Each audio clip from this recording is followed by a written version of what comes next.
Junior accountant की course की series में आप सभी का फिर से स्वागत है। जो हम साइंस का डिस्कशन कर रहे थे उसके अंदर हमने केमिस्ट्री का पोर्शन कंप्लीट कर लिया था। केमिस्ट्री के बाद जो हमारा नेक्स्ट टॉपिक है सिलेबस के अंदर, हम ये वाला टॉपिक ऑलमोस्ट खत्म कर चुके हैं। इसमें आपका एक टॉपिक बचा है।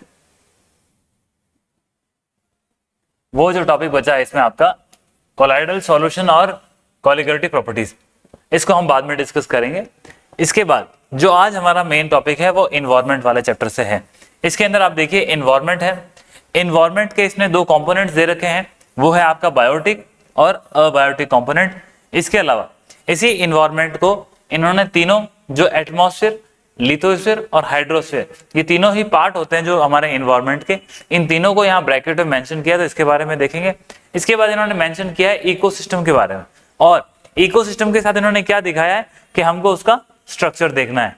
इसके साथ फूड चेन है, फूड वेब है, फिर नाइट्रोजन का साइकिल है। यहां तक जो ये पार्ट है ये प्योरली आपका एनवायरनमेंट से कंसर्न है।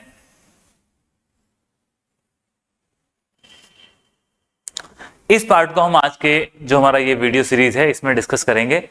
सबसे पहले हम अगर आगे बढ़े हमारे इस वीडियो सीरीज में, तो आप ये देखिए हमारे इस पार्ट का सिलेबस क्या है। एनवायरनमेंट, एनवायरनमेंट के कंपोनेंट्स में आपको तीनों बता चुका हूं। इसके अलावा स्ट्रक्चर क्या है इकोसिस्टम का, food chain, food web, nitrogen cycle.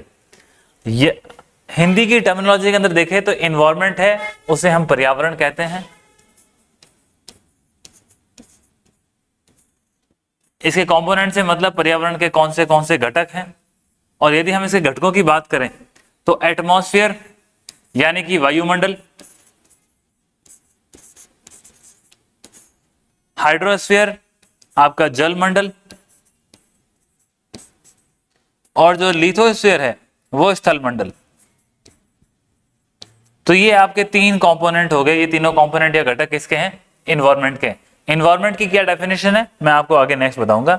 इसके बाद स्ट्रक्चर ऑफ इकोसिस्टम, जो हमारी संरचना है किसकी? इकोसिस्टम की, ये हमें देखना है। इकोसिस्टम किसको बोलते हैं? जो हमारे पर्यावरण का तंत्र है उसको हम बोलते हैं इकोसिस्टम। उसके बाद आपकी फूड चेन हो गई जो इनकी खाद्य श्रृंखला है, और खाद्य श्रृंखला के बाद फूड वेब है जो इनका खाद्य से ही संबंधित है। लेकिन फूड चेन होती है वो सिंपल कंपोनेंट होता है, जबकि फूड वेब के अंदर मल्टीपल फूड चेन्स इन्वॉल्व होती है। उसके बाद नाइट्रोजन का साइकिल देखेंगे हम, जो हमारा एक इंपॉर्टेंट इस चैप्टर का पार्ट है। सबसे पहले एनवायरनमेंट का मतलब क्या है? पर्यावरण। तो यहाँ पे तीन वर्ड्स मैंने लिखे हैं, इकोसिस्टम, इकोलॉजी और एनवायरनमेंट। ये तीनों ही वर्ड लिटिल बिट कंफ्यूजिंग है, ज्यादा कंफ्यूजिंग भी नहीं है। सबसे पहले ये हम कंफ्यूजन को दूर करेंगे कि किसे हम इकोलॉजी कहेंगे, किसे हम एनवायरनमेंट कहेंगे, और कौन सा हमारा इकोसिस्टम है। हमारे सिलेबस के अंदर एनवायरनमेंट, इकोसिस्टम, इकोलॉजी तीनों का इस्तेमाल हो रहा है। तो सबसे पहले हम देखेंगे इसके बारे में एनवायरनमेंट। एनवायरनमेंट जिसे हम पर्यावरण कहते हैं, तो आप इसके नाम से ही पता कर सकते हैं। यहां इस नाम का अर्थ है परि प्लस आवरण।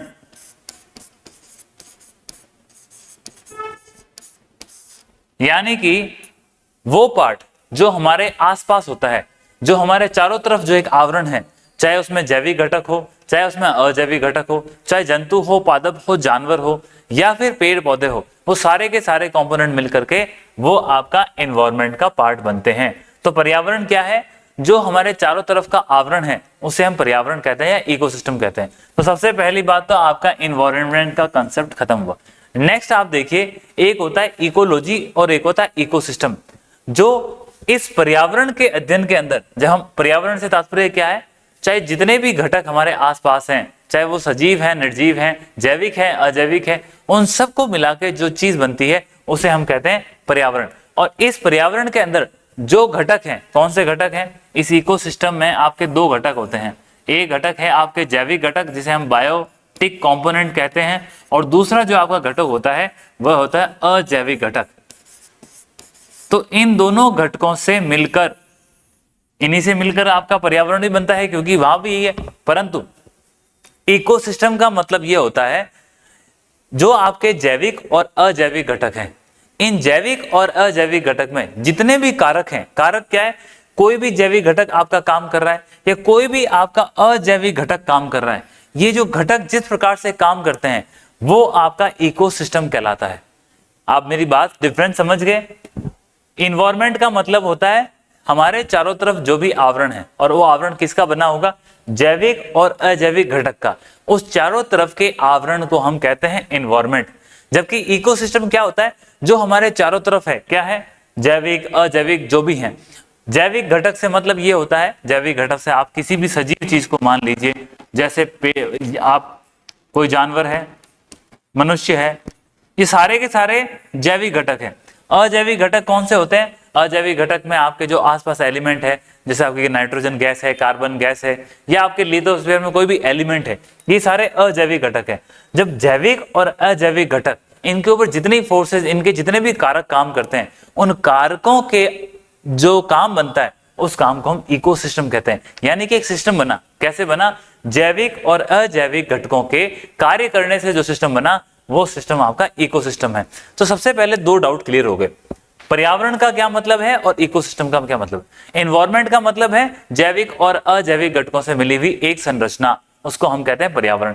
जबकि इकोसिस्टम से मतलब क्या होता है? जो जैविक और अजैविक घटक हमारे चारों तरफ काम करते हैं, उनके ऊपर जितने प्रकार के फोर्सेस लगते हैं, कारक लगते हैं, उन सब कारकों को हम जिस सिस्टम के अंदर पढ़ते हैं, वो आपका इकोसिस्टम। अब इकोलॉजी क्या है? एक और डाउट, इकोसिस्टम बता दिया सर आपने, एनवायरनमेंट बता दिया, इकोलॉजी। जो आप इस पर्यावरण का या आप इस हमारे इकोसिस्टम का अध्ययन करते हैं, इस अध्ययन को हम क्या कहते हैं? इकोलॉजी कहते हैं। यानी कि पर्यावरण की मतलब एनवायरनमेंट की स्टडी, एनवायरमेंटल जो स्टडीज होती है हमारी, उस एनवायरमेंटल स्टडीज को जिस सब्जेक्ट के अंदर पढ़ते हैं, उसके अध्ययन को हम क्या कहते हैं? इकोलॉजी। तो यहाँ तीनों डाउट आपके डिफरेंस क्लियर हो जाना चाहिए। यहाँ साइंटिस्ट के नाम इसलिए नहीं बताए क्योंकि साइंटिस्ट के नाम जनरली एग्जाम में नहीं पूछे जाते हैं। सबसे पहले पर्यावरण की जो बात की थी वो हैकल साहब ने की थी, परंतु और ओडम ने अपनी परिभाषा के अंदर इसको वेल एक्सप्लेन किया था। लेकिन यहाँ हमारे एग्जाम में साइंटिस्ट के नाम नहीं आते हैं। हमारा इनके बीच में डिफरेंस करने से आपका एक सिलेबस का मेजर पोर्शन कवर होता है। आप इन तीनों को इसी प्रकार से लिख लें और इनके साथ जो मैंने बताया है इसको लिख लें, ताकि क्या होगा? आपकी इनकी अंडरस्टैंडिंग क्लियर हो जाए। अदरवाइज आप इसका एक स्क्रीनशॉट ले सकते हैं। यदि आप स्क्रीनशॉट ले चुके हैं तो हम यहां से आगे बढ़ते हैं। यहां देखिए, सबसे पहले हमने बात करी, अभी आपके सामने बात करी थी एनवायरनमेंट की। एनवायरनमेंट से मतलब पर्यावरण। आपके इस पर्यावरण के हमारे इस सिलेबस में, यदि हम इसके सिलेबस में देखें तो इस पर्यावरण के कौन से घटक हैं, कंपोनेंट्स है, वो सिलेबस में मेंशन है। और सिलेबस में किस प्रकार मेंशन कर रखे हैं? सिलेबस के अंदर इन्होंने ब्रैकेट के अंदर मेंशन किया है एटमॉस्फेयर, लिथोस्फीयर, हाइड्रोस्फीयर। तो हम यहाँ पे इन्वायरमेंट की डेफिनेशन समझ चुके हैं, बायोटिक अबायोटिक कंपोनेंट बता दिया, लेकिन इसको मैं वापस आपको डिटेल में बताऊंगा। एटमॉस्फेयर, लिथोस्फीयर, हाइड्रोस्फीयर, ये जो तीनों इन्वायरमेंट के पार्ट हैं या घटक हैं, इनका अध्ययन अब हम कर रहे हैं। तो आप यहाँ देखिए, जब हम इनकी बात कर रहे हैं, एनवायरनमेंट के घटक की बात कर रहे हैं, तो पर्यावरण के घटक, तो पर्यावरण के घटक कितने हैं टोटल, या इसके कंपोनेंट्स कितने हैं? तो टोटल 3 कंपोनेंट है। वो 3 कंपोनेंट कौन से हैं? एक तो आपका हो गया एटमॉस्फेयर, दूसरा आपका हो गया हाइड्रोस्फीयर, और तीसरा आपका हो गया लिथोस्फीयर, अर्थात जलमंडल, वायुमंडल, स्थलमंडल। तो ये तीनों कंपोनेंट हो गए। यहां पे जिस हम की ये जो मेरा डायग्राम है, ये यहाँ पे एटमॉस्फेयर को रिफ्लेक्ट कर रहा है। ये अर्थ की सरफेस आप देख सकते हैं। अर्थ की सरफेस के बाहर जो आपका ये जो एरिया बन रहा है, ये एरिया किसका है? वायुमंडल या एटमॉस्फेयर का है। और हम जानते हैं, हमने हमारे अध्ययन की दृष्टि से इस एटमॉस्फेयर को कई परतों में बांट रखा है, जिसके अंदर हमारा जो ट्रोपोस्फीयर है, फिर स्ट्रेटोस्फीयर है, मीजोस्फीयर है, थर्मोस्फीयर है और एक्सोस्फीयर है। हिंदी में थर्मोस्फीयर को हम सौरमंडल के नाम से जानते हैं, ये हमारा सौरमंडल है। स्ट्रेटोस्फीयर हमारा समताप मंडल है। फिर आपका मेसोस्फीयर मध्यमंडल है। थर्मोस्फीयर आपका आयन मंडल है। और फिर आपका एक्सोस्फीयर जिसे हम बहिर्मंडल कहते हैं। तो यहाँ पे हमने जो हमारे एटमॉस्फेयर की लेयर्स को एक मोटा मोटी कितने लेयर्स में ये बटी हुई है, तो जो अर्थ के सबसे नजदीक है वो ट्रोपोस्फियर या आपका सौरमंडल हो गया। उसके बाद आपका स्ट्रेटोस्फियर या समताप मंडल हो गया, जहां जनरली वायुयान उड़ते हैं। तीसरा आपका मीजोस्फीयर है जो मध्य मंडल है, रिलेटिवली शांत होता है। और चौथा आयन मंडल है, थर्मोस्फीयर है, जहां पे ऊपर बढ़ने के साथ तापमान बढ़ता है क्योंकि यहाँ पे आयन ज्यादा होते हैं। और लास्ट में आपका जो सबसे बाहर की तरफ है वो एक्सोस्फीयर है। और ये हमारे एटमॉस्फेयर की लास्ट सीमा है। इसी को थोड़ा और डिटेल में आपकी जितनी लेयर्स है एटमॉस्फेयर की इस डायग्राम में दिखाया गया है। तो आप देख सकते हैं troposphere, stratosphere, mesosphere, thermosphere, exosphere. अब इंपॉर्टेंट क्या है कि यहाँ पे कुछ लेयर्स है हमारी अर्थ में, उन लेयर्स की पोजीशन क्या है वो आपको पता होनी चाहिए। सबसे पहले जो सौरमंडल होता है या ट्रोपोस्फियर होता है उसे हम जनरली 16 किलोमीटर की जो ऊंचाई होती है उसको वहां तक मानते हैं। तो यहाँ इन्होंने 10 माइल्स लिखा है, 1 माइल इक्वल टू 1.6 किलोमीटर होता है। तो मोटा मोटी जो अर्थ की सरफेस से आपके सौरमंडल की दूरी है वो लगभग 16 किलोमीटर के आसपास होती है। हालांकि ये जो दूरी है वो पोल्स के ऊपर और हमारे अर्थ की इक्वेटर से थोड़ी अलग अलग डिस्टेंस है, परंतु जनरली ऑन एन एवरेज हम इसको 16 किलोमीटर मानते हैं। और 16 किलोमीटर का जो क्षेत्र है वो सौरमंडल है।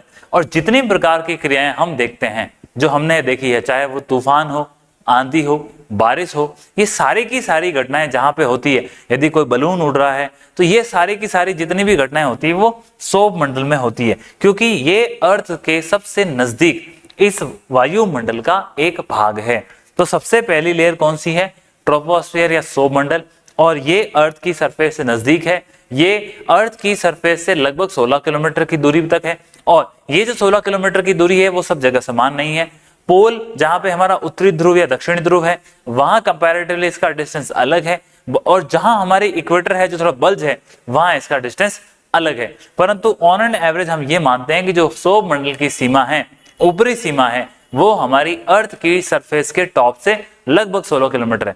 तो आपकी फर्स्ट लेयर है वो कंप्लीट हो चुकी है।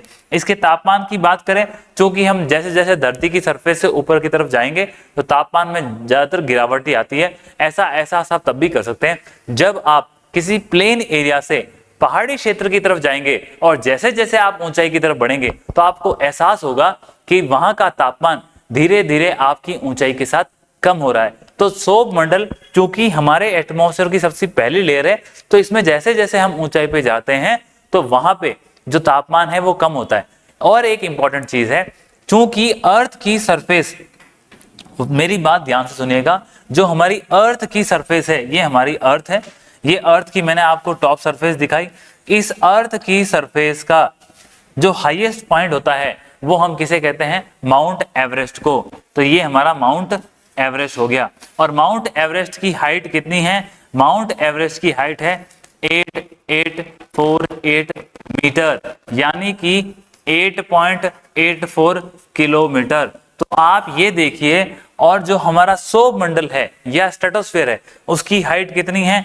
स्ट्रेटोस्फीयर की हाइट है वो लगभग 16 किलोमीटर तक है।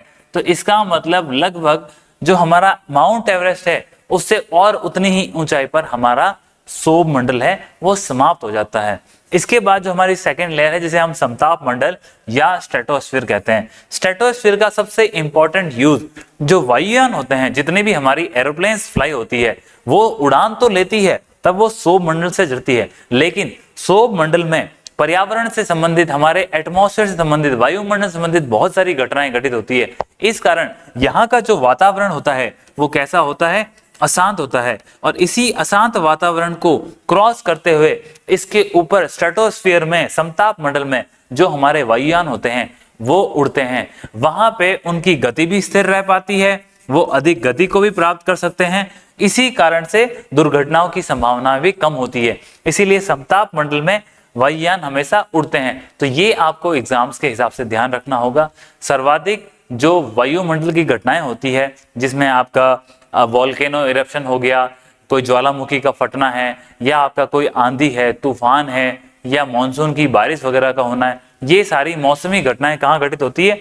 सोम मंडल में, जबकि जो वायुयान उड़ने की कार्रवाई वो कहाँ पे होती है, वो आपकी समताप मंडल में होती है। समताप मंडल की ऊंचाई कहाँ तक है, तो यहाँ पे समताप मंडल की जो ऊंचाई है उसको जनरली आपको याद करने की जरूरत नहीं, लेकिन फिर भी इसे हम 64 किलोमीटर तक मानते हैं। इस 64 किलोमीटर जो कि 16 किलोमीटर से आगे स्टार्ट हुई थी, और यहाँ पर जिस प्रकार से आपका जमीन की ऊंचाई से आप सोम मंडल के सरफेस तक, ट्रोपोस्फीयर तक पहुंचते हो तो तापमान में गिरावट होती है, परंतु समताप मंडल में जाने के बाद वो जो गिरावट होती है उसमें आपके बढ़ोतरी होने लगती है। तो यहाँ जाने के बाद जो आपका टेम्परेचर है, तापमान है, सोम मंडल के आगे बढ़ना शुरू हो जाएगा। इसके बाद जो हमारा सबसे इंपॉर्टेंट जो नेक्स्ट लेयर आती है उसको हम मेसोस्फीयर या फिर आपका मध्य मंडल कहते हैं। मध्य मंडल की खास बात क्या है कि यहाँ से फिर से स्ट्रेटोस्फीयर के खत्म होने के बाद जो तापमान है उस तापमान में दोबारा गिरावट शुरू हो जाती है, और जितने भी उल्कापिंड जो अर्थ की सरफेस से टकराने के लिए हमारे वातावरण के अंदर एंटर करते हैं वो सभी के सभी जल जाते हैं या फिर समाप्त हो जाते हैं। यदि इनमें से कोई भी मीटियोर गलती से बच जाता है तो हमारी अर्थ की सरफेस पे यदि हिट करता है तो वहां पे कोई ना कोई डिप्रेशन, खड्डा बन जाता है, जिस कारण से जैसे आप जानते होंगे हम बोलते हैं कि लोकटक लेक है जो मणिपुर के अंदर है और वो एक मीटियोर के टकराने से बनी है, या जो हमारा महाराष्ट्र के अंदर एक और लेक है वो लेक भी आपके किसी मीटियोर के टकराने से बनी है। इसी कारण से ऐसी साइट्स को हम जियो हेरिटेज साइट बनाने की मांग भी कर रहे हैं। तो ये जीके का पॉइंट एडिशनली मैंने आपको बता दिया। तो ये आपका यहाँ पे मध्य मंडल समाप्त होता है। इसके ऊपर जो एक इंपॉर्टेंट चीज है वो है हमारा थर्मोस्फीयर, जिसे हम क्या कहते हैं, आयन मंडल। इसके अंदर आयनों की बढ़ोतरी के कारण ही यहाँ का तापमान दोबारा बढ़ना शुरू होता है। इस तापमान की बढ़ोतरी होती है और इसका जो मध्य मंडल और जो आपका आयन मंडल है इसके दोनों के बीच की जो लेयर होती है जो यहाँ पे डिवाइड हो रहा है उस डिवाइड को हम जनरली कारमान लाइन से जानते हैं। और ये भी कहा जाता है इस कारमान लाइन की शुरुआत के साथ ही जो आपका बाहर का स्पेस है उसकी शुरुआत हो जाती है, यानी कि आउटर स्पेस है वो शुरू हो जाता है। और चूंकि आप जानते हैं जितने भी हमारी सैटेलाइट्स होते हैं उन सैटेलाइट को हम कहाँ स्थापित करते हैं, लोअर अर्थ ऑर्बिट में। तो जो लोअर अर्थ ऑर्बिट है वो हमारा यहाँ पे स्टार्ट हो जाता है, इसीलिए यहाँ पे हमको सैटेलाइट की स्थिति भी देखने को मिलती है। दूसरा, जो हम रेडियो तरंगे वापस अर्थ के ऊपर आती है तो वो रेडियो तरंगे भी आपके जो थर्मोस्फीयर या फिर जो आपका आयन मंडल है वहां पे आयनों से टकराकर वापस हमारी अर्थ पे आती है और हमें जिस कारण से सिग्नल्स या रेडियो तरंगे मिलती है। और नॉर्थ पोल पे जो कुछ घटनाएं होती है जिसके अंदर वहां पे हमें जो वहां का आसमान है वो अलग अलग प्रकार से दिखाई देता है, उसको हम जनरली अरोरा के नाम से जानते हैं। तो वो वाली घटनाएं भी थर्मोस्फीयर में हमें दिखाई देती है। इसके बाद लास्ट लेयर बची, वो लेयर है आपकी एक्सोस्फीयर या बहिर्मंडल। इसके बाद की जो उसकी सीमा है वो वहां तक अनंत है और एक्सोस्फीयर के अंदर आपको हमारा जो स्पेस की लिमिट है वो यहाँ खत्म होती है और उसके बाद स्पेस शुरू हो जाता है। तो ये हमारा एटमॉस्फेयर या हम इसको वायुमंडल का भाग मानते हैं। वायुमंडल के भाग में हमने डिस्कस किया, उसमें आपके सौर मंडल, समताप मंडल, मध्य मंडल, आयन मंडल और बहिमंडल, ये हमारी लेयर्स थी। इन लेयर्स के साथ हमने कहाँ पे वायुयान उड़ते हैं और कहाँ पे हमारी मौसमी घटनाएं घटित होती है, रेडियो तरंगे किस लेयर तक जाके टकरा के वापस आती है और कहाँ से हमारा आउटर स्पेस स्टार्ट होता है, करमान लाइन कौन सी है, ये सारी चीजें हमने डिस्कस करी। इससे मुझे बाहर आपका कोई भी क्वेश्चन आता हुआ नहीं दिखता। नेक्स्ट यदि हम जाएं तो हमने हमारे जो एनवायरमेंट के घटक थे उसमें एक घटक हमने कवर कर लिया और वो घटक था आपका वायुमंडल, जो हमने पिछली स्लाइड में देखा और उसको खत्म किया। नेक्स्ट जो आपका स्टार्ट है वो है आपका जलमंडल। यदि हम जलमंडल की बात करें तो हाइड्रोस्फीयर यानी कि जलमंडल में यदि आप देखेंगे तो वो क्षेत्र जहां पे आपको जल की प्राप्ति होती है, वो समुद्र हो सकता है, वो कोई आपका तालाब हो सकता है, कोई आपकी लेक हो सकती है, कोई आपका ग्लेशियर हो सकता है। तो ये जितनी प्रकार की भू आकृतियां हैं जहां से आपको जल की प्राप्ति होती है, वो जल आपको चाहे गैसियस फॉर्म में मिले जिसमें हम वाटर वेपर को कंसिडर करते हैं या जल वाष्प को, या फिर वो आपको ग्लेशियर के रूप में बर्फ में प्राप्त हो, या फिर आपको नदी नालों के माध्यम से, या जो सरफेस के ऊपर बहता हुआ पानी हो, इन सभी को हम क्या कहते हैं, हाइड्रोस्फीयर का ये अंश होता है। हाइड्रोस्फीयर का खुद का एक सर्कल होता है, उस सर्कल के अंदर ये सारी की सारी चीजें आपस में जुड़ी हुई है, उसको एक देखने की जरूरत है, अदरवाइज इसमें बहुत बड़ी चीज नहीं है। लेकिन आपको ये पता होना चाहिए कि हाइड्रोस्फीयर में जितना भी इस अर्थ पे वाटर है वो सारा का सारा है। इंपॉर्टेंट फैक्ट आपको ये याद रखना है हाइड्रोस्फीयर संबंधित या जल मंडल से संबंधित कि जो हमारा जल मंडल है उसमें लगभग जो हमारा 97% जो वाटर है, इस 97% में सिर्फ 3% वाटर ऐसा है जो पीने योग्य है, पूरी धरती के पास है। बाकी जो आपका 3% माइनस करने के बाद जो आपका 94% बचेगा, ये आपका समुद्र का पानी है, खारा पानी है, जिसे आप पीने के लिए इस्तेमाल नहीं कर सकते। तो आप देखिए इसने क्या क्या बताया है। तो यहाँ पे देखिए सबसे पहले इन्होंने ये बताया है कि जो भी आपका ग्राउंड वाटर है, ग्राउंड वाटर के साथ में सरफेस वाटर है। सरफेस वाटर क्या होता है? सतही जल होता है। ये कहाँ से आता है? ये किसी न किसी पहाड़ों से, नदियों से होते हुए आकर के इकट्ठा होता है और सरफेस के ऊपर रहता है, और धीरे धीरे ये सरफेस वाटर इकट्ठा होते होते जमीन के अंदर घुसता है, और घुसने के बाद ये ग्राउंड वाटर के साथ मिल जाता है। इसी ग्राउंड वाटर को हम बोरवेल वगैरह लगा करके मोटर के माध्यम से एक्सट्रैक्ट करते हैं, जिसका इस्तेमाल सिंचाई वगैरह में इस्तेमाल होता है। तो ये आपका ग्राउंड वाटर, सरफेस वाटर, नदी इसमें शामिल हो चुकी है। यही पानी का कुछ अवशोषण पौधों के माध्यम से होता है, और पौधे जब खाना वगैरह बनाते हैं तो इनके साथ जो हमारी गैसें वगैरह निकलती है, और निकलने के साथ ही जब हमारी हीट वगैरह बढ़ती है, तब जब गर्मी पैदा होती है, तो उस कारण से क्या होता है? बारिश होती है, जिसको हम प्रेसिपिटेशन कहते हैं, और इस बारिश से दोबारा ये साइकिल बनता है। जल धरती पे गिरता है, सूर्य की रोशनी होती है, सूर्य की रोशनी से पानी गर्म होता है, गर्म होकर पानी ऊपर उठता है, उठने के बाद वही पानी मानसून के माध्यम से या बादलों के माध्यम से दोबारा। तो ये हाइड्रोस्फीयर का साइकिल आपको समझ में आ गया होगा। ये हमारा इसका दूसरा कंपोनेंट खत्म हुआ। जो लास्ट हमारा एनवायरमेंट का घटक है वो है स्थल मंडल, जिसे हम लिथोस्फीयर कहते हैं। तो हम जहां पे रहते हैं वो तो ये तो अर्थ का सेक्शन है। आप जानते हैं कि अर्थ की सरफेस कैसी है? राउंड। और अर्थ की सरफेस के अंदर का ये जो एक सेक्शन हमने काटा, ये कैसा दिखाई देगा? तो ये इस प्रकार से आपको दिखाई देगा। तो यहाँ ये अर्थ का सेंटर पॉइंट है, और अर्थ के पॉइंट से लेकर के अर्थ की टॉप सरफेस तक जो ये डिस्टेंस है, इसको जनरली हम इसकी त्रिज्या या इसका रेडियस कहते हैं। तो आप यहाँ देखिए, अर्थ में सबसे अंदर इनर कोर है, आउटर कोर है। इसके बाद यहाँ पे मेंटल आता है, मेंटल के भी दो पार्ट हैं, लोअर एंड अपर। इसके बाद यहाँ पे लावा है, जिसको हम एस्थेनोस्फीयर कहते हैं, जिसके ऊपर हमारी जो प्लेटें हैं वो चलती रहती है, और जब ये प्लेटें आपस में टकराती है तो भूकंप वगैरह, वोल्केनो वगैरह ऐसी घटनाएं घटित होती है। आप ये जो टॉप में देख रहे हैं, तो ये आपका ओशियन है, और ये आपका लैंड या स्थल पार्ट है। तो इन सब को मिला करके इसको स्थल मंडल कहते हैं। ये जो आपको माउंटेन्स दिख रहे हैं, इसी में से कोई बड़े बड़े माउंटेन्स बन जाते हैं। माउंटेन्स यहाँ भी होते हैं, समुद्र में भी होते हैं। तो आप ये जो लेयर देख रहे हैं, ये आप लेयर देख रहे होंगे जिसे मैंने ब्लैक किया, तो ये लेयर क्या है आपकी? ये आपकी स्थल मंडल की सबसे टॉप की लेयर है, जिसे हम लिथोस्फीयर कहते हैं। तो लिथोस्फीयर आपका इतना ही पोर्शन है। उसके नीचे अर्थ की क्या सरफेस है वो हमने दिखाई।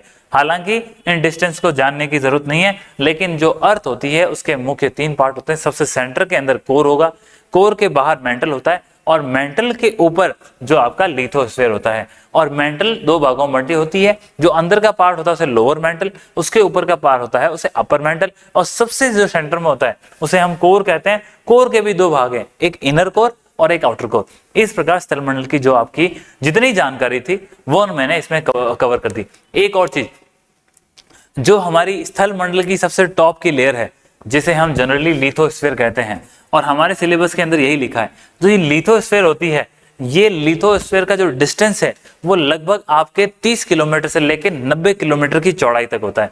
30 किलोमीटर कहाँ मिलेगा आपको? 30 किलोमीटर मिलेगा आपको ओशन के नीचे, जहां पे इसकी थिकनेस कम होती है। और 90 किलोमीटर तक कहाँ मिलेगा? जहां आपको इस प्रकार से पहाड़ दिखाई देंगे। तो ये हमारी इसकी थिकनेस है। इसके बाद आगे बढ़ के हम ये देखें, तो मैंने आपको already troposphere, stratosphere, mesosphere, thermosphere बता दिया। इसकी हमें जानने की जरूरत नहीं है। ये हम लेयर्स ऑलरेडी डिस्कस कर चुके हैं, डिस्टेंस में आपको बता चुका हूं। इसके बाद आगे बढ़ते हैं। आगे बढ़ने के बाद एक हमारा और एक टर्म होती है एनवायरनमेंट के अंदर, और उसे हम कहते हैं बायोस्फीयर। ये अपने सिलेबस में डायरेक्टली नहीं दिखा है, लेकिन ये बहुत इंपॉर्टेंट टर्म है जो एग्जाम में पूछी जा सकती है, जिसे हम जैव मंडल भी कहते हैं। तो आप ये देखिए, हमने बात करी लिथोस्फीयर की यानी कि स्थल मंडल, हमने बात करी एटमॉस्फेयर की यानी कि वायुमंडल, और हमने बात करी हाइड्रोस्फीयर की यानी जल मंडल। इन तीनों ही मंडलों से मिलकर क्या बना, हमारा एनवायरमेंट बना है, हमारी धरती बनी है, हमारा जीवन बना है, और इसके ही सब पार्ट है।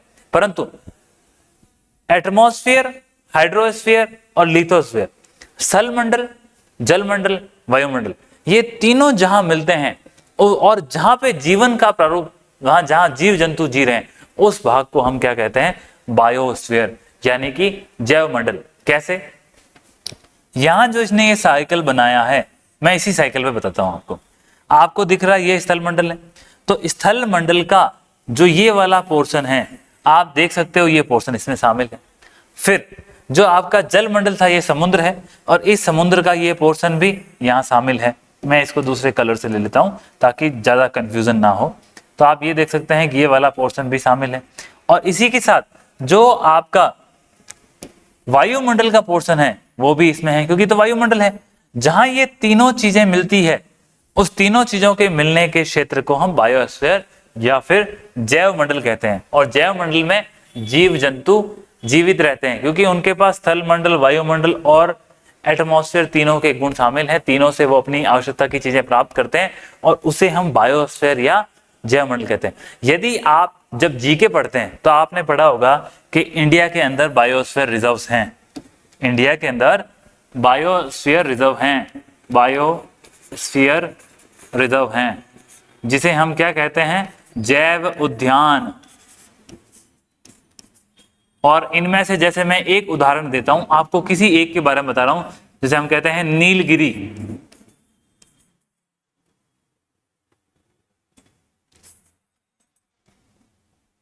जिसे हम कहते हैं नीलगिरी बायोस्फीयर रिजर्व। कहां पे है? नीलगिरी बायोस्फीयर रिजर्व इंडिया के 3 स्टेट्स के अंदर मिलता है। कहां पे? जो आपका कर्नाटका, तमिलनाडु, केरला, इन तीनों ही क्षेत्रों में ये बायोस्फीयर रिजर्व फैला हुआ है। इसके अंदर और कई वाइल्ड लाइफ सेंचुरी आते हैं, इसके अंदर नेशनल पार्क आते हैं। तो लेकिन मैंने क्या बताया, जिस बायोस्फीयर रिजर्व की बात कर रहे थे, एक उसका उदाहरण दिया। ये बहुत इंपॉर्टेंट चीज है। बायोस्फीयर रिजर्व के कंजर्वेशन पे सरकार ही बहुत ध्यान देती है, और ये हमारी भी जिम्मेदारी बनती है कि इनके बचाव के लिए हम काम करें। इंडिया में लगभग टोटल जो हमारे 18 बायोस्फीयर रिजर्व है, उसमें से ये एक बायोस्फीयर रिजर्व है, और इनका प्रिजर्वेशन हमारी जिम्मेदारी है। हमारे सिलेबस के हिसाब से क्या था कि जो बायोस्फीयर रिजर्व होता है, वो एक छोटी सी पानी की बूंद से लेकर के आपका जो संपूर्ण अर्थ है, वो भी एक बायोस्फीयर रिजर्व है, क्योंकि वहां ये तीनों कंपोनेंट मिलते हैं। एग्जाम के हिसाब से इतना सफिशिएंट है, इसको हम कितना भी आगे बढ़े तो बढ़ सकते हैं। इसके बाद आपके सिलेबस में एक जो चैप्टर इंपॉर्टेंट ऐड था, वो चैप्टर था, मैं आपको सिलेबस दिखाता हूं ताकि आप उससे लिंक कर सकें कि आखिर हम पढ़ क्या रहे हैं और क्या पढ़ने की नहीं आवश्यकता है। तो हमने क्या पढ़ा? हमने यहाँ जाना एनवायरमेंट के बारे में।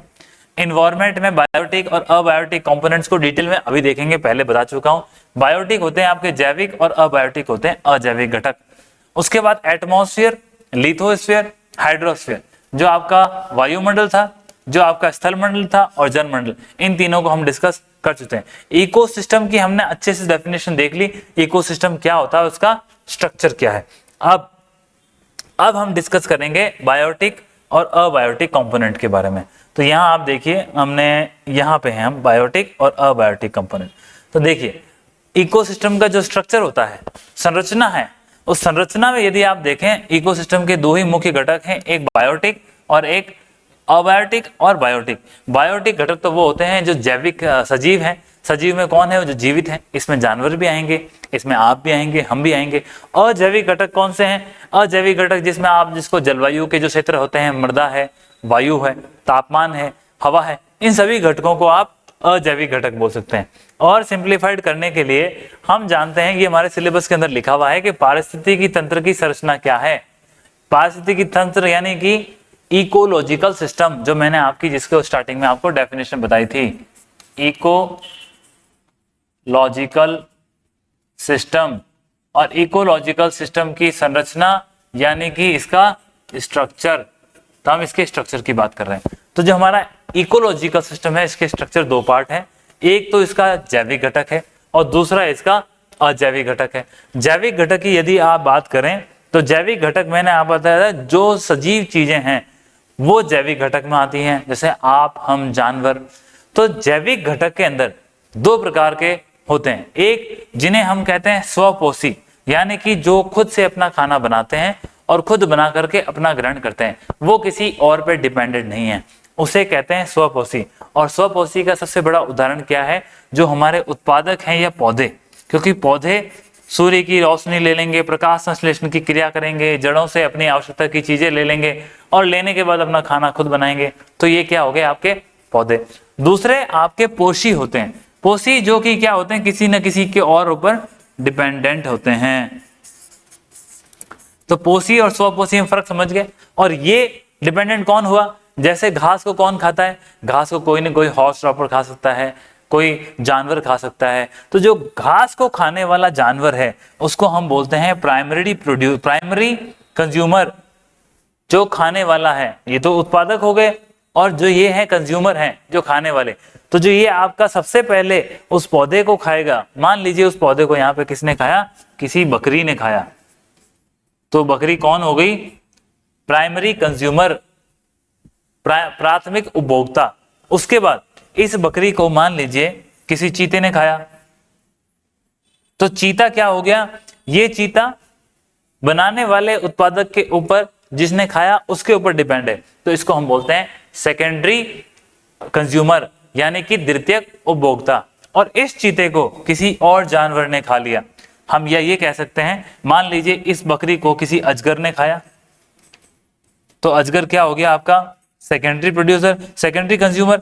और अजगर को मान लीजिए कोई चील या गिद्ध खा लेता है, तो उसको क्या बोलेंगे हम, टर्सरी या जो सबसे ऊपर चेन होती है उसमें हमारा जो उपभोक्ता होता है वो। तो आप ये देखिए जैविक घटक के अंदर दो चीजें हैं, एक स्वपोषी जो खाना खुद बनाते हैं, और जो खाना खुद बनाते हैं सबसे बड़ा एग्जाम्पल पौधे हैं। पौधों को हम प्रोड्यूसर भी कहते हैं, उत्पादक भी कहते हैं। तो ये हमारे जैविक घटक का सबसे बड़ा कंपोनेंट है। ये स्वपोषी होते हैं, खुद अपना खाना बनाते हैं, खुद खा लेते हैं। उसके बाद जो पोषी होते हैं, जो डिपेंडेंट होते हैं, तो इस बने हुए उत्पादक के बने हुए खाने पर डिपेंड होते हैं। तो पौधों को सबसे पहले किसने खाया, मान लीजिए उसको किसी एक बकरी ने खाया, हालांकि एक टिड्डा भी इसको खा सकता है, लेकिन किसी बकरी ने खाया। बकरी को किसने खाया, किसी और जानवर ने खा दिया। तो यहाँ मान लीजिए अजगर खा जाता है, चीता खा गया, तो वो क्या हो गया, एक सेकेंडरी प्रोड्यूसर हो गया। और थर्ड, किसी चील ने उस अजगर को या सांप को खा लिया, जिसने किसी और, सपोज मैं कहता हूं यहाँ पे ये पौधे थे, इस पौधे को किसने खाया, एक चूहे ने खाया। इस चूहे को कौन खा गया, सांप खा गया। और इस सांप को किसने खा गया, कोई गिद्ध खा गया, चील खा गया, बाज खा गया। तो आप देखिए ये प्रोड्यूसर थे।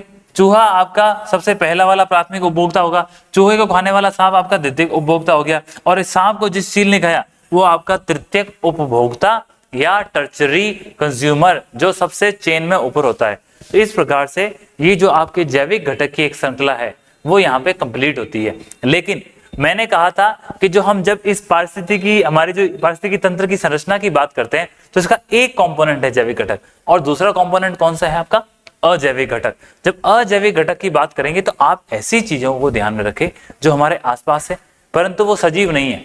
जैसे आपके आसपास वायु है, आपके आसपास जल है, आपके आसपास पत्थर भी हैं, और आपके आसपास कई गैसें हैं। तो ये जो गैसें, जो हमारी जलवायु, जो हमारे आसपास का वातावरण होता है, ये सारा का सारा अजैविक घटक होता है, जिसको हम इंग्लिश में अबायोटिक कंपोनेंट कहते हैं। Abiotic component. और जो आपका जैविक घटक होता है उसे हम बायोटिक कंपोनेंट कहते हैं।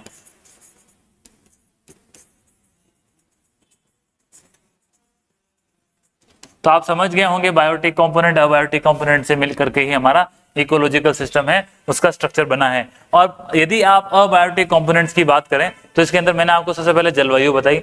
जलवायु के अंदर क्या क्या आएगा, जैसे जल है, आपका तापमान है, वायु है, ये सारे के सारे फैक्टर किसके अंदर आते हैं, आपके, ये आपके जलवायु के अंदर आते हैं। और दूसरा जो इसका इंपॉर्टेंट फैक्टर है वो फैक्टर है आपका मृदा, मिट्टी, क्योंकि मिट्टी भी ऐसी चीज है जिसे कई जानवर आपके ग्रहण करते हैं। तो मिट्टी आपका सेकंड कंपोनेंट हो गया। यदि हम थर्ड कंपोनेंट की बात करें तो इसके अलावा जो कुछ कार्बनिक पदार्थ होते हैं और अकार्बनिक पदार्थ होते हैं। तो जो कार्बनिक पदार्थ है जिसके अंदर आपका कार्बन आएगा, उसके अंदर आपके क्लोरीन आएगी, तो ये सारी की सारी चीजें क्या आपकी कार्बनिक फैक्टर हैं। अकार्बनिक के अंदर कौन हो जाएगा, जो हम प्रोटीन्स या हम फैट या वसा या कार्बोहाइड्रेट जिन चीजों को हम ग्रहण करते हैं वो सारी की सारी क्या चीजें हैं, वो आपके अकार्बनिक घटक हैं। इन चीजों से आप ये समझ गए होंगे कि जैविक और अजैविक घटकों से मिलकर के हमारा जो पारिस्थितिकी तंत्र है उसकी संरचना का निर्माण हुआ है। ये चीजें मैंने आपको डेफिनेशन जब पढ़ाई थी, आपको मैंने इकोलॉजी, एनवायरनमेंट और इकोसिस्टम, इन तीनों की जब डेफिनेशन बताई थी तो तीनों का डिफरेंस बताया था। इन जब तीनों का डिफरेंस बताया था, उसी डिफरेंस के अंदर मैंने ये चीजें बताई थी, लेकिन यहाँ पे ये डिटेल में कवर हो गई है। इस कवर से हो गई है तो आप ये समझ सकते हैं कि ये आपके जो सिलेबस का एक इंपॉर्टेंट जो पार्ट था वो पार्ट हमने कवर किया। नेक्स्ट, इसके बाद यदि हम आगे बढ़ें तो आप ये देख सकते हैं कि जो नेक्स्ट हमारा सिलेबस है उसके अंदर एक इंपॉर्टेंट चीज है, वो है आपका फूड चेन। हम फूड चेन का मतलब क्या होता है, खाद्य श्रृंखला। ये सिलेबस के अंदर अलग से मेंशन है, इसलिए यहाँ पे आपको बता रहा हूँ, यहाँ से भी सवाल बनने की संभावना है।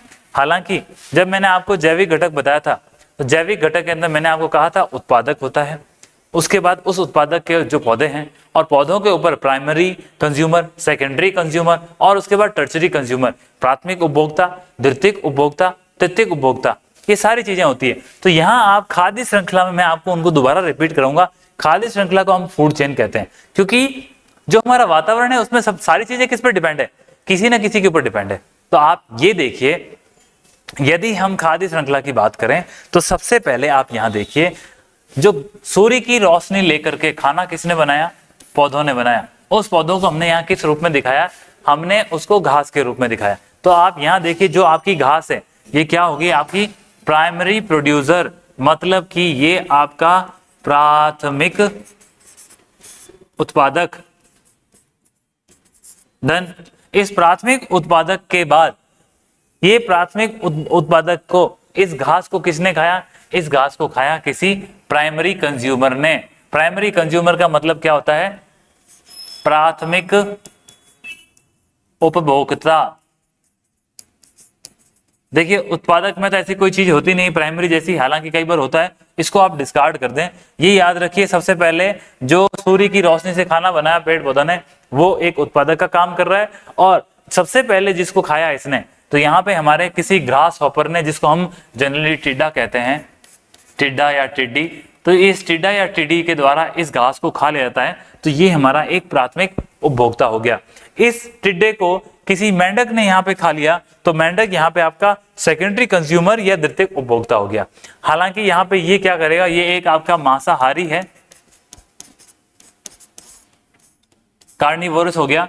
और इस मेंढक को कोई सांप खा लेता है, तो आप ये देखिए, ये सबसे पहले प्राइमरी कंज्यूमर बना, फिर जो मेंढक था वो सेकेंडरी कंज्यूमर बना, और जब सांप ने इस मेंढक को खाया तो वो इसका तृतीयक कंज्यूमर या टर्सरी कंज्यूमर बोलता है। और इस सांप को भी आगे जाकर के कोई बाज या चील खा लेता है, तो वो भी कंज्यूमर है, लेकिन खाने इस चेन में सबसे ऊपर वो है।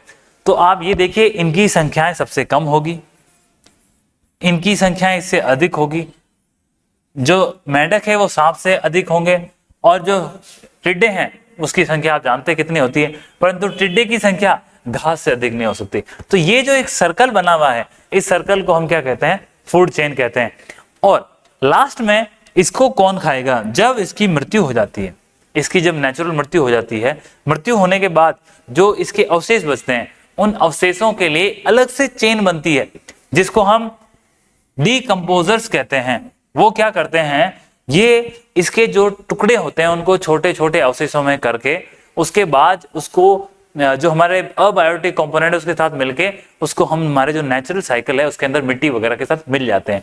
तो ये जो कंपोजर्स, डीकंपोजर्स होते हैं, उनका भी एक बहुत बड़ा इंपॉर्टेंट रोल होता है, लेकिन डीकंपोजर की जो चेन होती है वो अलग होती है। इस प्रकार से आप फूड चेन समझ गए होंगे। फूड वेब इससे ही मिला हुआ कंसेप्ट है। इसका एक और एग्जाम्पल यदि आपको दिखाऊं मैं फूड चेन का, तो यहाँ आप देख सकते हो, ये पौधा है फोटोसिंथेसिस की, इसको किसने खाया, यहाँ पे देखिए, इसको इसने खरगोश ने खाया, खरगोश को यहाँ पे एक लोमड़ी खा गई, और इस लोमड़ी को खाने के बाद इसको कोई और जानवर खा जाएगा, और आखिरकार में इस प्रकार से ये चेन हमारी कंप्लीट होती है। अब आइए आप फूड वेब में, फूड वेब में आपको बताता हूं, 1 मिनट।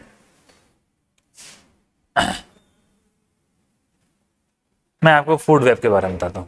जो फूड वेब है, फूड वेब में क्या होता है, सबसे पहले कोई घास थी, इस घास को कौन खा सकता है? इस घास को एक तो टिड्डा खा सकता है, इस घास को एक चूहा खा सकता है, इसी घास को एक बकरी खा सकती है, इसी घास को कोई और जानवर खा सकता है। अब क्या हुआ, इस टिड्डे को किसने खाया? इस टिड्डे को एक मेंढक खा गया। और इस चूहे को किसने खाया? चूहे को भी एक मेंढक भी खा सकता है, और चूहे को मैं कहता हूं एक सांप खा गया। तो यहां ये सांप खा गया, और इस चूहे को मेंढक भी खा सकता है, और इस चूहे को सांप ने खा लिया। यहां बकरी रह गई, बकरी को किसने खाया? किसी लोमड़ी ने खा गई, जंगली लोमड़ी। या इस बकरी को और कौन खा सकता है? इस बकरी को चीता भी खा सकता है। अब आखिर में जो ये मेंढक है, इस मेंढक को दोबारा सांप भी खा सकता है, और इस सांप को कौन खा गया? इस सांप को कोई बाज खा गया, और इस मेंढक को भी बाज खा सकता है, और ये जो लोमड़ी है, इस लोमड़ी को कोई शेर खा गया, और चीते और शेर की लड़ाई होती है, इस चीते को भी शेर खा गया। तो इस प्रकार से आप देखो हुआ क्या। और ये जो जानवर है जिसने इस घास को खाया, मान लीजिए कोई ऐसा जानवर है जो खाता है, बकरी के अलावा आप क्या सोच सकते हैं जो जानवर घास खाता है? तो आप देखिए, चाहे कोई भी जानवर है, उस जानवर को दोबारा शेर ने खा लिया। हुआ क्या, यहाँ पे ये चूहा था, इस चूहे को मेंढक भी खा रहा है, इस चूहे को सांप भी खा रहा है, इस सांप को बाज भी खा रहा है, इस मेंढक को भी बाज खा रहा है। जब हम फूड चेन पढ़ रहे थे तो वहां पे क्या है, एक ही लाइन थी, एक ही लाइन थी, उसको हम कहते हैं फूड। ये जैसे एक ही लाइन पढ़ी हमने, एक ही सर्कल पढ़ा, तो ये आपका क्या था? ये जो मैंने आपको बताया, ये आपकी फूड चेन है, खाद्य श्रृंखला। और जो ये मल्टीपल चेन्स आपस में मिल जाती है, उसको हम बोलते हैं फूड वेब। तो आप देखिए, फूड चेन और फूड वेब, फूड चेन कई फूड चेन से मिलकर के आप फूड वेब बनता है, और जो फूड वेब है वो एक आपका लार्जर कंसेप्ट है, और इस फूड वेब की इन्वायरमेंट के अंदर बहुत बड़ी इंपॉर्टेंट रोल होता है। अब मान लीजिए इसमें से कोई एक जानवर, जैसे चीता है, इसको आप यहां से हटा दो, तो हमारा जो पारिस्थितिकी तंत्र है वो काफी खतरे में आ जाता है। इसीलिए ऐसे जानवर जो हमारे इन पर्यावरण की अवस्थिति, इसकी संरचना, इसके घटक के मेंटेनेंस के लिए जरूरी होते हैं, उन जानवरों को हम जनरली क्या कहते हैं? उन जानवरों को हम कहते हैं कीस्टोन स्पीसीज, कीस्टोन स्पीसीज। यानी कि ऐसे जानवर जिनके ना होने से हमारे पर्यावरण के फूड वेब, फूड चेन के सर्कल पर एक प्रतिकूल प्रभाव पड़ता है, जिस कारण से नुकसान होता है, उसको हम क्या कहते हैं? उसको हम कहते हैं कीस्टोन स्पीसीज। इसके बाद ये ऑलरेडी मैं आपको कवर करा चुका हूं। एक नेक्स्ट हमारा जो सिलेबस का इंपॉर्टेंट पार्ट था, वो था आपका नाइट्रोजन साइकिल। तो देखिए, नाइट्रोजन साइकिल को पढ़ने से पहले ये एक्चुअली क्या होता है, जब हम एनवायरनमेंट और इकोलॉजी की स्टडी करते हैं तो उसके अंदर हमारे कुछ बायो जियो केमिकल साइकिल्स होते हैं, भू रासायनिक चक्र जिन्हें हम जनरली कहते हैं। तो मैं जिन चक्र की बात कर रहा हूं वो क्या है? आपके भू रासायनिक चक्र। ये जो भू रासायनिक चक्र होते हैं वो किसके लिए होते हैं? इनमें सबसे फेमस जो भू रासायनिक चक्र है वो कार्बन का होता है। कार्बन के अलावा जो आपका दूसरा इंपॉर्टेंट भू रासायनिक चक्र है वो ऑक्सीजन को लेके है, एक नाइट्रोजन को लेके है। तो इस प्रकार से जो ये भू रासायनिक चक्र है वो ये आपस में इनका एक जाल है जो बना रहता है। यहां पे आप ये देखिए, इन भू रासायनिक चक्रों की यदि हम बात करें, नाइट्रोजन साइकिल की जो बात कर रहे हैं हम, सबसे पहले आप ये समझना जरूरी है कि हम नाइट्रोजन साइकिल की बात क्यों कर रहे हैं। नाइट्रोजन एक बहुत इंपॉर्टेंट रोल प्ले करती है हमारे पूरे इस जो एनवायरनमेंट में, और आप जानते हैं कि जो नाइट्रोजन की स्थिति है एनवायरनमेंट की, नाइट्रोजन की जो हमारी पोजीशन है लगभग 78 to 79% नाइट्रोजन है, वो हमारे इस एटमॉस्फेयर में अवेलेबल है। वो मैंने आपकी स्लाइड्स यहाँ पे ऐड नहीं की, तो मैं आपको समझा देता हूँ। जो हमारे एटमॉस्फेयर में जो हमारा वातावरण है, इस वातावरण में नाइट्रोजन है कितनी? नाइट्रोजन को जनरली हम N2 की दिखा से N नाइट्रोजन के लिए इस्तेमाल होता है, क्योंकि ये गैस है तो नाइट्रोजन और नाइट्रोजन दोनों आपस में मिल करके इस गैस का निर्माण करते हैं, नाइट्रोजन होती है। हमारे पर्यावरण के लगभग 78 to 79% हमारे एटमॉस्फेयर में क्या है? नाइट्रोजन गैस है।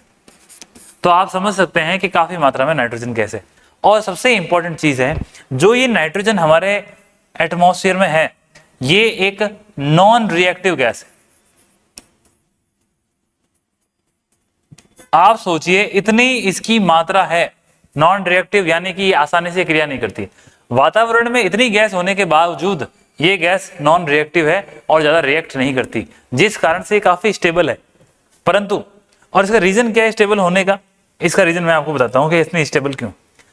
आप यदि नाइट्रोजन को देखोगे तो मैंने आपको बताया नाइट्रोजन क्या है, ये सिंगल नाइट्रोजन है, ये सिंगल नाइट्रोजन है।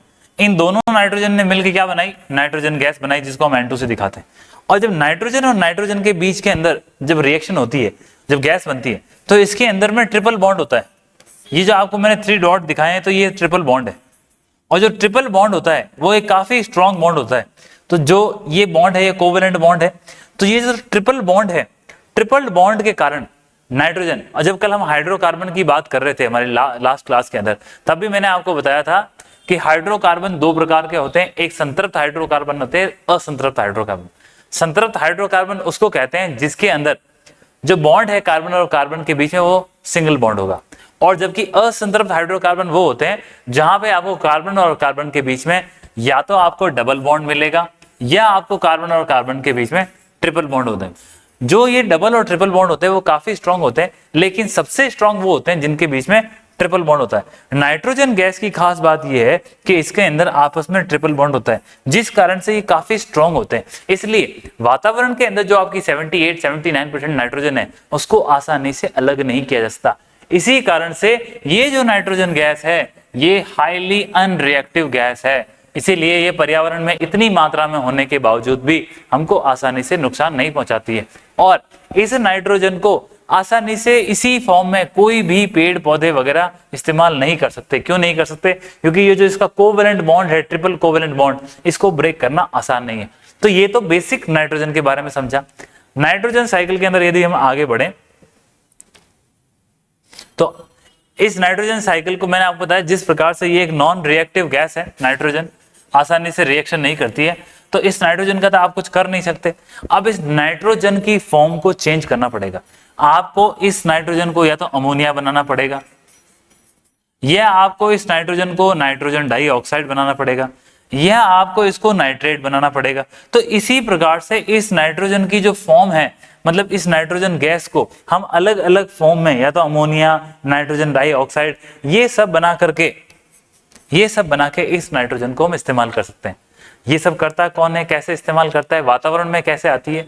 वातावरण में जो हमारी नाइट्रोजन जाती है, और ये सब करने में सबसे इंपॉर्टेंट रोल प्ले करता है वो है बैक्टीरिया। अब कई पौधों की जड़ों में कुछ पर्टिकुलर बैक्टीरिया होते हैं, जैसे हमारा राइबोक्लोइस है। इसी के अलावा कई बैक्टीरिया होते हैं। तो आप ये देखिए, सबसे पहले जो नाइट्रोजन है वो कहां से आई वातावरण के अंदर? तो देखिए, जो हमारी नाइट्रोजन की इतनी होने का 2 रीजन है। एक तो ये जो नाइट्रोजन है उसका रीजन है एंथ्रोपोजेनिक,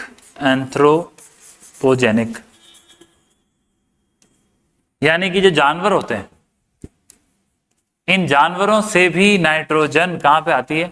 वातावरण में आती है। इसके अलावा जो हमारे वातावरण से यही नाइट्रोजन 1 मिनट प्लीज,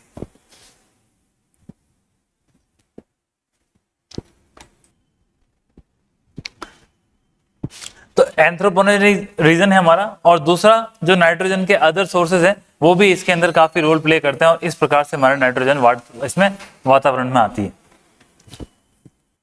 अब इसके आने के बाद इस नाइट्रोजन की फॉर्म कैसे चेंज होती है वो सबसे इंपॉर्टेंट है। उसके लिए हमको नाइट्रोजन साइकिल देखना पड़ेगा। एक जो मैं बैक्टीरिया की बात कर रहा था, जैसे ये मैंने सैंड का आपको स्ट्रटा दिख रहा है और ये एक पौधा है, इस पौधे की जड़ें हैं। तो होता क्या है, जो नाइट्रोजन हमारे एटमॉस्फेयर में है वो नाइट्रोजन एटमॉस्फेयर के माध्यम से इस सॉइल के अंदर आती है, बारिश के माध्यम से आती है। इसके अलावा जब रेन होती है तो उसके साथ, या फिर जब थंडरस्टॉर्म या लाइटनिंग आते हैं तब भी ये सैंड के अंदर आके मिक्स होती है। जब ये सैंड में पहुंचती है तो यहाँ पे पौधे की जड़ों में बैक्टीरिया होते हैं। यहाँ हम जिस बैक्टीरिया की बात कर रहे हैं ये बैक्टीरिया है राइजोबियम बैक्टीरिया। ये राइजोबियम बैक्टीरिया क्या करता है, जो पौधे की जड़ों में होता है वो इस नाइट्रोजन को कन्वर्ट करता है किसमें, नाइट्रेट में। और इस नाइट्रेट में कन्वर्ट होने के बाद ये इसको इस्तेमाल करके जो हमारे पौधे हैं वो एक एनर्जी के सोर्स के रूप में इस्तेमाल करती है, जिनको प्रकाश संश्लेषण की क्रिया में इसकी आवश्यकता पड़ती है। यहाँ हम नाइट्रोजन के साइकिल को देखते हैं, जो सबसे इंपॉर्टेंट चीज है। नाइट्रोजन का साइकिल देखिए, जो हमारे सिलेबस का डायरेक्ट पोर्शन है। जब आप नाइट्रोजन साइकिल देखोगे तो मैंने आपको बताया एटमॉस्फेयर में क्या है, नाइट्रोजन है, तो बहुत सारी नाइट्रोजन अवेलेबल है। अब इस नाइट्रोजन का आपको क्या करना है, फिक्सेशन करना है, यानी कि धरती में जाकर के ये किस प्रकार से मिले। और नाइट्रोजन के फिक्सेशन में सबसे इंपॉर्टेंट रोल प्ले कौन करता है, वो प्ले करता है बैक्टीरिया।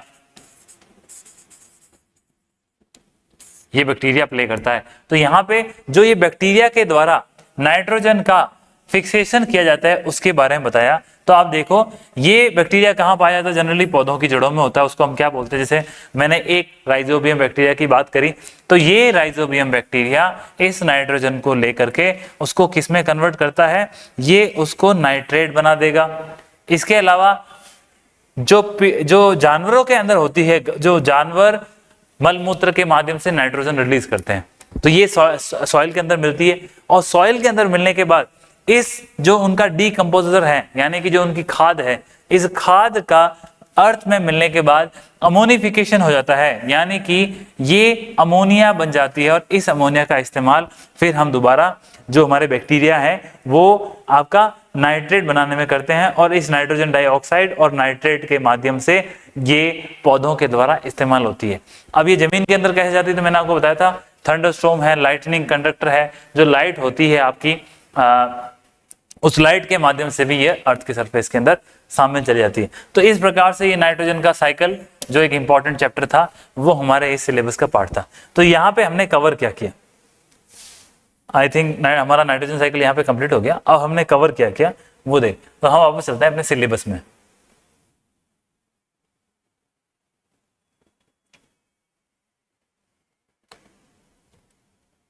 यदि हम सिलेबस में चलें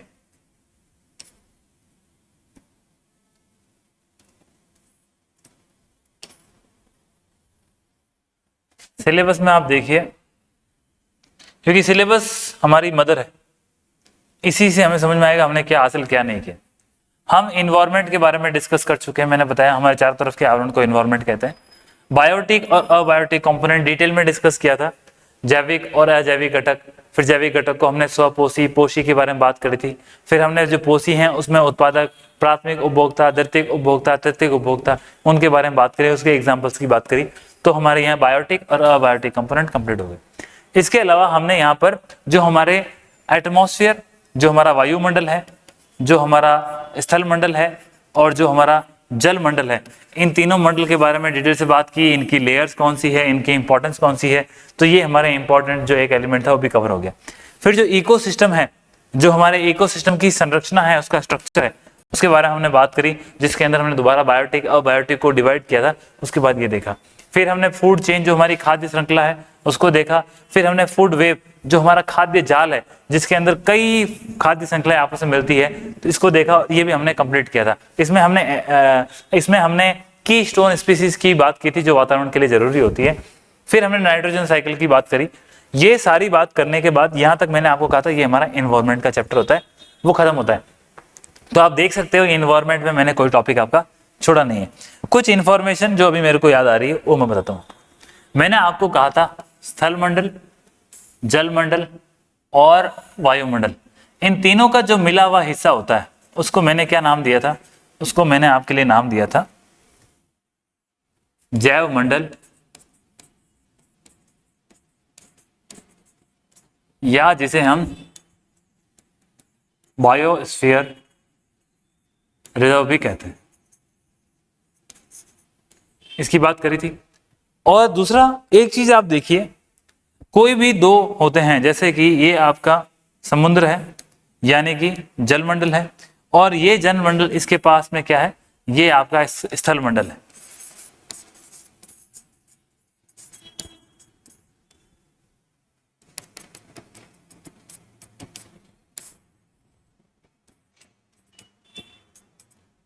इस डायग्राम से आप ये समझिए, ये तो आपका क्या है, स्थल मंडल, और ये आपका जल मंडल। जो स्थल मंडल और जल मंडल की जो सीमा होती है, यहां देखिए, यहां जो इस स्थल मंडल पे जितने भी जानवर होंगे, इनका इकोसिस्टम अलग होगा, इनका रहने का तरीका अलग होगा, खाना पीना अलग होगा। और जो जानवर इस मंडल में रहेंगे, उनका रहने का तरीका अलग होगा, खाना पीना अलग होगा। यहाँ फिशेज होती है ज्यादा, यहाँ पे आपको यहाँ जानवर मिलेंगे। तो यहाँ डिफरेंस क्या है, जब आप एक मंडल से दूसरे मंडल का जो ये किनारा होता है, इस किनारे पे आपको जो जैव विविधता होती है, जैव विविधता जिसे हम बायोडाइवर्सिटी विविधता,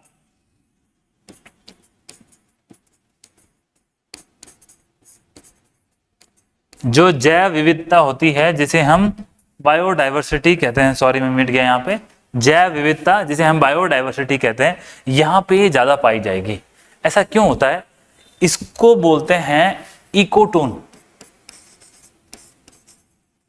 होता क्या है, यहां इस क्षेत्र में जलमंडल के भी गुण हैं और स्थल मंडल के भी गुण हैं, तो यहां पर क्या होगा, दोनों ही प्रकार के जानवर रहेंगे। इसी कारण से इस एरिया में हमको बायोडाइवर्सिटी, जैव विविधता, अलग अलग प्रकार के जीव, अलग अलग प्रकार के पौधे, अलग अलग प्रकार की वनस्पति ज्यादा मिलती है। तो यहां इस वर्ड को भी आप ध्यान रखना, इस क्षेत्र को हम इकोटोन कहते हैं। यदि परीक्षा में पूछ ले इकोटोन क्या है, तो इकोटोन कोई भी दो अलग अलग मंडल, जैसे जल मंडल या स्थल मंडल, या स्थल मंडल और वायुमंडल, इनका जो जोन होता है जहां ये आपस में टकराते हैं, वहां पर एक वातावरण से दूसरे वातावरण का दोनों का मिला जुला स्वरूप होता है। इस कारण से वहां पर जो पौधों की, वनस्पति की, जीवों की जनसंख्या होती है, उसमें हमको बढ़ोतरी देखने को मिलती है। इस कारण से इस क्षेत्र को हम इकोटोन कहते हैं। दूसरा मैंने आपको बताया था, ये यहाँ जैव विविधता ज्यादा, जैव विविधता किसे कहते हैं, जहां पे जीवों की अलग ज्यादा विविधता हो, वो वनस्पति को लेके भी हो सकती है और जानवरों को लेके। एक मैंने आपको बताया था कीस्टोन स्पीसीज के बारे में। कीस्टोन स्पीसीज वो होती है ऐसे जानवर जिनकी किसी भी इन्वायरमेंट की पोजीशन में काफी इंपॉर्टेंट रोल होता है, उनके वहां नहीं होने से काफी नकारात्मक प्रभाव होता है, उसे हम कीस्टोन स्पीसीज कहते हैं। जैव मंडल या बायोस्फीयर रिजर्व की हमने यहाँ बात कर ली। इसके जो हम क्वेश्चंस हैं, वो क्वेश्चंस हम बाद में डिस्कस करेंगे। लेक्चर आपका काफी लंबा हो गया है, तो आज की क्लास के लिए इतना सफिशिएंट है। एनवायरनमेंट को हमने यहाँ पे क्लोज कर लिया। क्वेश्चंस आपके बाकी हैं, तो क्वेश्चंस अगर अभी मेरे को टाइम मिला बीच में ले लूंगा। अदरवाइज मेरा टारगेट क्या है, पहले आपका सिलेबस कंप्लीट करवाना है, और सिलेबस कैसे करवाना है वो इंपॉर्टेंट। सिलेबस मैंने आपका सिलेबस कवर कराना है इस लाइन से, जितना उन्होंने मेंशन किया उतना। क्यों? एक हम समय सीमा में बंधे हुए हैं, सितंबर में एग्जाम है, उससे पहले मैंने आपको 10 जुलाई डेट दे रखी है, तो मेरा टारगेट है उससे पहले ये आपका खत्म हो जाए। हालांकि एग्जाम्स के अंदर लगभग सिलेबस यही होता है, परंतु इस एग्जाम को फोकस करते हुए हम ये काम कर रहे हैं। तो आई होप आपको हमारा इनिशिएटिव एफर्ट्स काफी अच्छा लग रहा है। अगर क्लास अच्छी लगती है तो प्लीज इसे लाइक करें, सब्सक्राइब करें और अपने दोस्तों के साथ शेयर करें। Thank you so much.